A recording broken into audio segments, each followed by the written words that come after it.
في رسالة أرسلها الشيخ عمر الشيشاني، هي رسالة صوتية إلى أهل الشام، يكلمكم يقول: أحببناكم قبل أن نأتي إليكم لما سمعنا حديث النبي صلى الله عليه وسلم تمدحكم،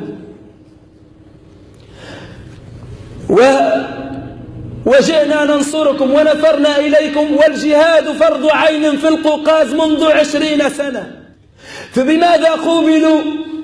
جاءوا نصرة للأعراض فانتهكت أعراضهم ولا نصير، تركوا أوطانهم وبلدانهم وهبوا نصرة للدين والمستضعفين، فخذلهم المستضعفون بل وانتهكوا أعراضهم. فخذلهم المستضعفون بل وانتهكوا أعراضهم. فخذلهم المستضعفون بل وانتهكوا أعراضهم. ويقولون فتنة، ويقولون قتال بين مسلمين. أي مسلم ينتهك عرض مجاهد؟ أي مسلم ينتهك عرض مجاهد؟ And this is the ijma of the scholars of the first deviant group to emerge in the Ummah were the Khawārij. Now, many of you might think that these groups are no longer around, they have fallen into oblivion. This is not the case. They are around, they are alive and kicking. They believe if you are forced to be taken to the Kafir courthouse, the Kafirs arrested you and take you to court. If you appoint a solicitor to speak for you, even though the Kuffar kick your door down, arrested you and take you to court, if you appoint a solicitor, a barrister who is on duty, you're a Kafir because you acknowledge the Kafir courthouse.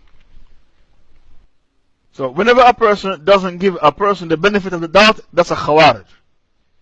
Whenever a person doesn't make 70 excuses for his Muslim brothers and sisters, that is a Khawārij. Anytime a person doesn't make excuse for their brothers and sisters, that's a Khawārij. For example, if you see a Muslim brother coming out of McDonald's or Kentucky in Ramadan, you have to make excuse. He went in McDonald's to use the toilet. Don't say, oh, he's a munafiq, he was eating food. No. If you see your Muslim sister coming out of Kentucky, 12 midday in Ramadan, you have to say, she went in there to use the toilet. Don't say she's a munafiq, she went to eat food. Always make 70 excuses for your brothers and sisters. Always give them the benefit of the doubt.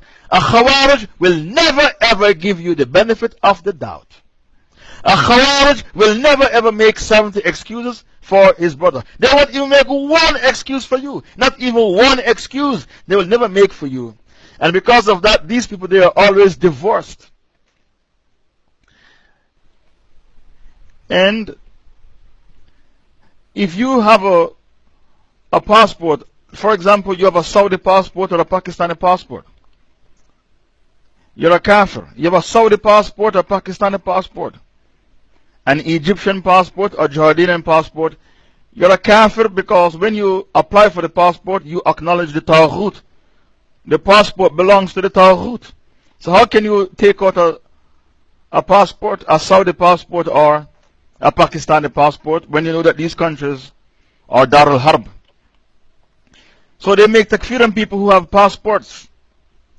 Because when you took out the passport and you fill out the form and sign the form, you acknowledge the Taghut. Because the passport was given to you by the Taghut, so you're a Kafir. You have to homeschool the kids. If you don't homeschool the kids, you're a Kafir. If you expose the kids to the Kafir syllabus, you're a Kafir.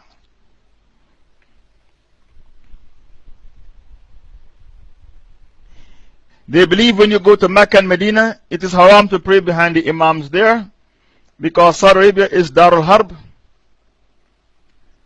And because Saudi Arabia is Darul Harb, when you go to Mecca and Medina, you have to pray in your hotel. If you pray behind the Imams in Mecca and Medina, people like Sudais, you're a Kafir because these Imams are working for the Taghut and Saudi Arabia is Darul Harb. You have to pray in your hotel room. You cannot pray behind the Imams there. That is their Aqidah.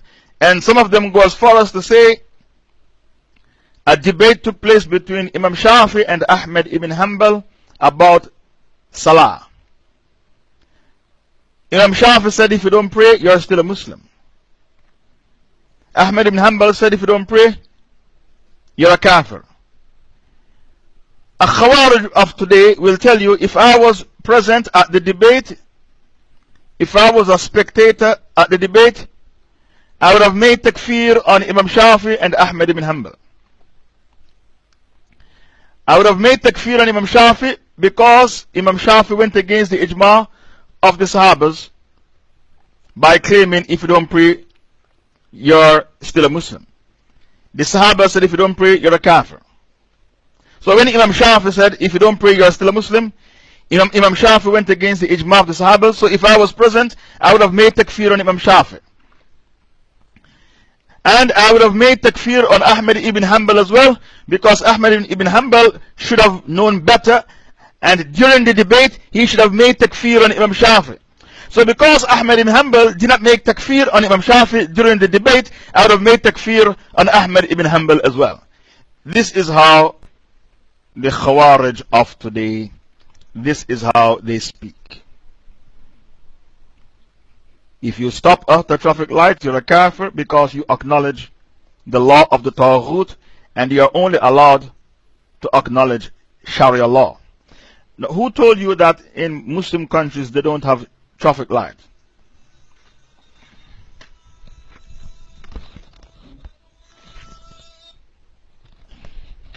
And who told you that when Sharia comes, we are going to get rid of traffic lights? When Sharia comes, we're not going to get rid of traffic light because it's called maslaha, public interest.